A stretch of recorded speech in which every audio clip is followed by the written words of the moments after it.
CM Revanth Reddy సార్‌కైతే ఇగ ఇప్పుడు హుషారెత్తిచ్చే ముచ్చట అనుకోవాలి. ఎందుకంటే రేపు ఇంకొక మలుకనైతే ఢిల్లీకి పోతున్నాడట సీఎం రేవంత్ రెడ్డి సారు. ఇగో మునుపైతే ఏం జరిగిందుల్లా, మునుపు బట్టి విక్రమార్క సార్‌ను ఢిల్లీకి పిలిచిన అధిష్టానం పెద్దలైతే అప్పుడు రేవంత్ రెడ్డి సారు తయారై పోతామన్నా గూడా సార్‌నైతే పిలవలే. ఇగ బట్టి సార్‌నే పిలిచిర్రు. బట్టి సారుని అధిష్టానం ఏం మాట్లాడుకున్నదో ఏమో గాని ఇగ అక్కడికైతే ముచ్చట అయిపోయింది. ఇగ అయిపోయిన తర్వాత ఇయాలనైతే ఇంకొక ముచ్చట మనకు తెలుస్తున్నది.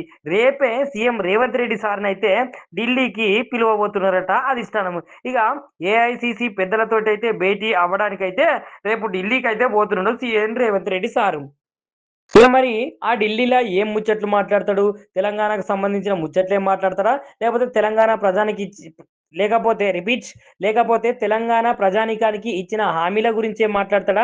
ఇవన్నీ తెలవాల్సిన విషయం ఎంతగానో ఉన్నది. ఎందుకంటే మొన్నటికి మొన్న కొంతమంది ఏమని గుసగుసలాడిర్రంటే ఇగో తెలంగాణ రాష్ట్ర ప్రభుత్వంలో చేతి గుర్తు పార్టీ సర్కారైతే పగ్గాలనైతే బట్టి విక్రమార్క సార్‌కే ఖరాబరి అప్పజెప్తది అని కొంతమంది అనుకుంటే, లేదు లేదు సారు తెలంగాణ రాష్ట్రంలో ఉంటాడు.